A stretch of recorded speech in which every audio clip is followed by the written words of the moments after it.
Hi everybody, my name is David and this is All Things Sacred. So today I'm not going to talk specifically about any cards. I wanted to just close off the wand suit with a few words about non-dualism and then relating that back to willpower, because I mentioned non-dualism, Advaitism, Vedanta philosophy a number of times throughout my explanations of probably many things. But what am I talking about? It's like when I say those things, what exactly is the non-dual perspective? So the non-dual perspective is that all is one, right? Because things aren't dual in nature. The good and evil, those things are one as well. That's one aspect of the non-dual understanding. But the experience of it is so much more.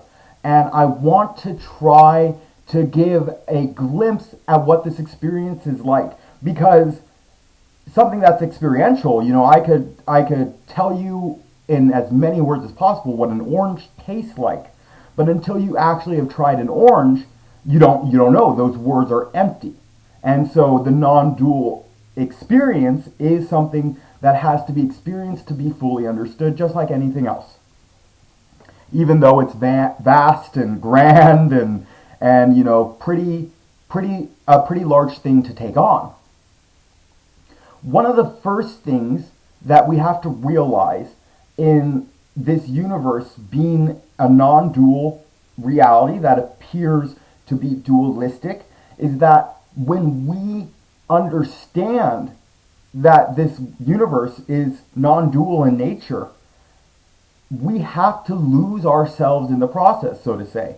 Our ego has to face a sort of death, because if you and I aren't separate from one another, if we are one and the same, then where do I, as I traditionally have known myself up to that point, fit in this whole scheme of things?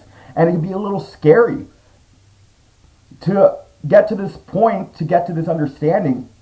One has to really let go of any fear of anything. They have to become best friends with death, so to say. And I'll talk a lot about that when I get to the death card, how death should be a constant meditation. Our transitory nature should be a constant remembrance so that we can learn to exercise the divine will, which is what I'm going to get to in the second part of this talk. But how do we lose ourselves? How do we constructively get rid of the ego, so to say? How do we constructively bring it down to just a small piece left that keeps us here in this dual world, but where we can be living in the bliss of the divine? There's something called the dialectic ascent that is an ancient Greek method of recognizing that you don't exist in the way that you have supposed that you do exist, to get closer from leaving body consciousness, mind consciousness, towards soul consciousness. Because when you come to soul consciousness, you truly understand who you are, or at least you have a much better purview of who you are, because you're not in the midst of all the chaos of the mind and the body. And so the dialectic ascent goes traditionally looking at yourself, trying to find out who you are. The question is, where are you? Where are you in the universe? Who are you? And you look at your body, and you could say, well, I'm my body. That's what someone with body consciousness would say.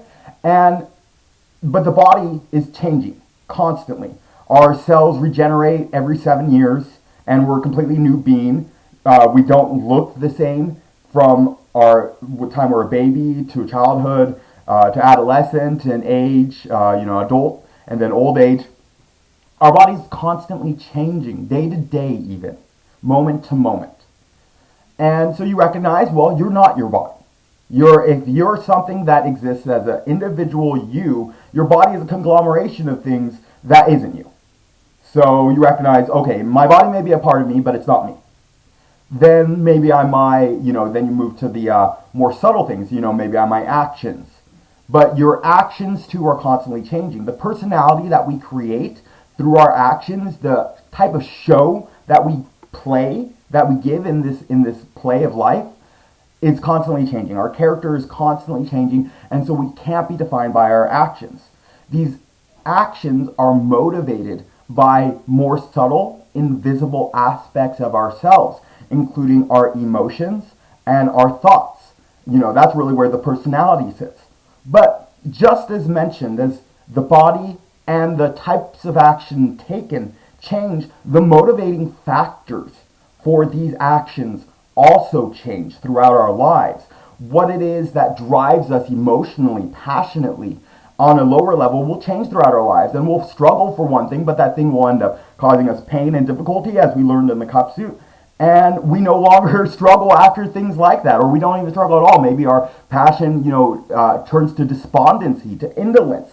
And we could see that by going through the cup suit, by going through all these cards, that we're not our emotions.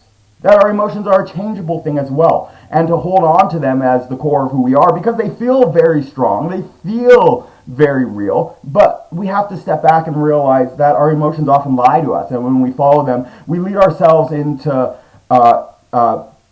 channels of suffering, channels of pain. And there's a much better place to be. There actually is a life that can be had that doesn't include that suffering. That doesn't include that same attachment to pain. Pain will still come. Body consciousness will make itself known when one is afflicted with some sort of wound, for example. But one will ultimately know that they are the soul when they can get past these layers, these veils of being who hide who we really are. So we're not our emotions there. We could see that. Our emotions are things that come and go. Some people like to ride them high to, what they believe spiritual heights, but an emotional high is an emotional high. Next would be the thoughts, our ideals, our goals, our personality, but that too we see constantly changes. This isn't something that's permanent. This is a conglomerate of many things, just like the body. Everything that we've been through in our life goes to create our personality. So, there's no independence to the personality on its own.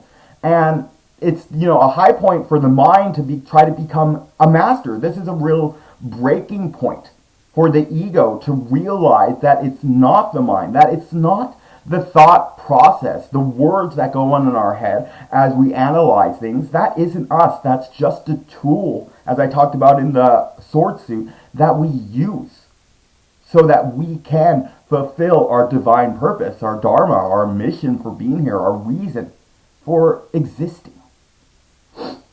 So you realize you're none of these things that we often identify ourselves with. It sounds so simple when you're talking about it, but to meditate on this, one will come to realize the true experience of it. To just hold this meditation up to this point.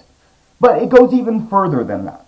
Because behind the mind and the body and our actions and our personality, our emotions, there's a soul. And we have to think when we move into that soul, that this soul is who we are. This soul is the perceiver that watches the mind. This soul is the perceiver that watches the body and the emotions. And it's always there amidst all of it. While it's veiled, one doesn't recognize that it's there. But all they have to do is step outside of their thoughts and watch their thoughts. Step outside of their emotions and their actions, their body, and watch all of those things in play. And they come to this experience of being the perceiver, of perceiving the perceiver even, and recognizing this like infinite loop, this paradox kind of suddenly being aware of a new part of yourself. But this perceiver is the same in all beings. This soul radiates the same essence and the same light in all beings, and it comes from a perceiver, obviously, of all of this, who is beyond our perception. And when we sit in the place of the soul, we feel its eternity, how it's watched the entire show from beginning to end already.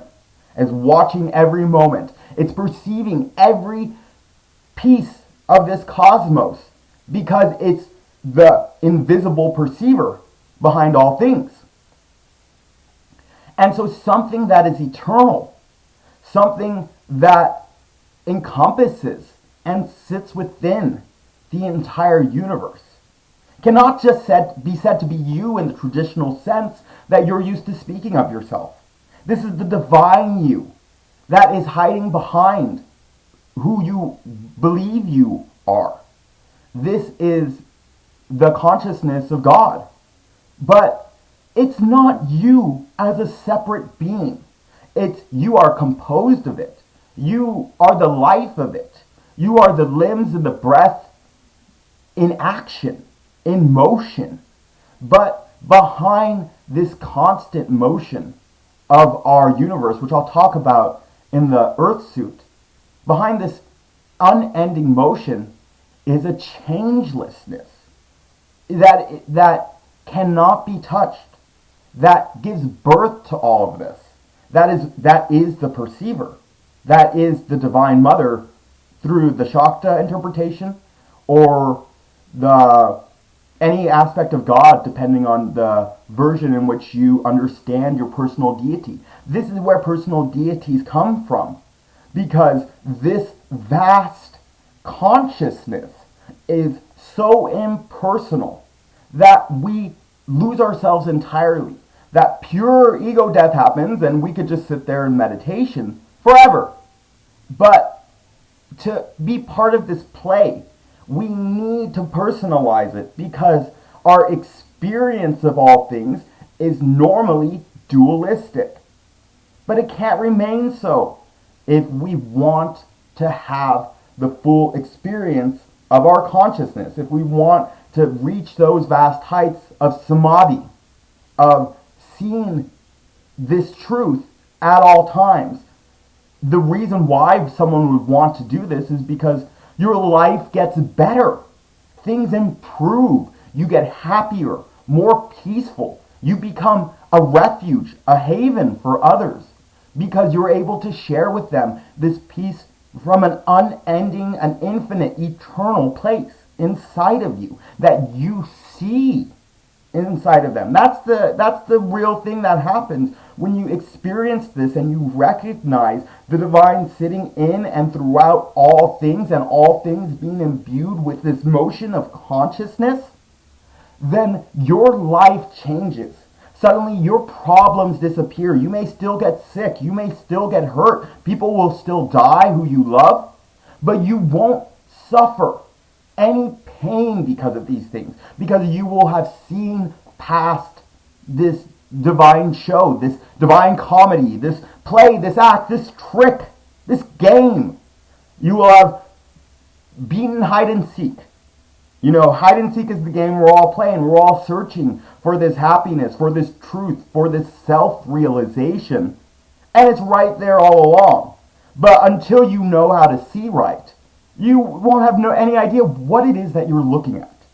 But when you do see it, it inspires such awe, such gratitude, such peace and contentment and bliss that you want to share it with yourself in a way, so to say, because you see all things as that perceiver behind you and them and any space that seems empty or full.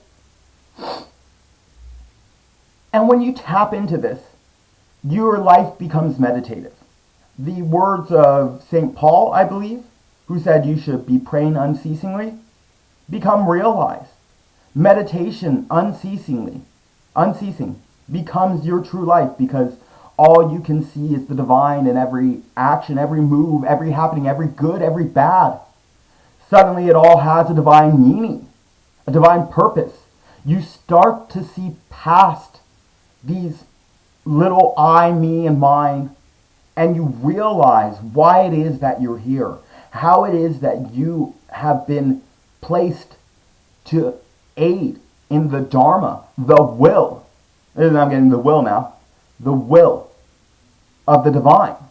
That when you use your willpower, which can accomplish anything, that's the omnipotence idea of the Ace of Wands is found that manifestation of anything is possible in this dream reality of the divine, because it is a dream reality, and when you realize that you are just a piece of this great divine being, then anything is possible. That's omnipotence. Oh, sorry, just a little, yeah. So your will is no longer directed toward helping the body, helping the mind or the emotions, or even helping your individual soul. Because you realize the soul is eternal, and your will suddenly is to help yourself, but that self is now with a capital S and includes all people and all beings, and you experience their life more and more as you realize this, as you live with actions, with will that prove you know this, that you see this and experience it.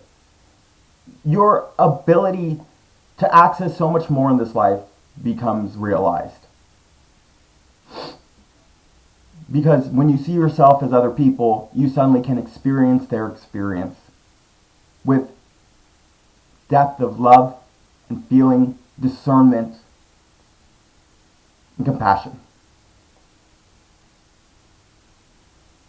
So, redirect your will should be the message of this whole thing. Don't use it to feed yourself. Don't use it to sustain your ego.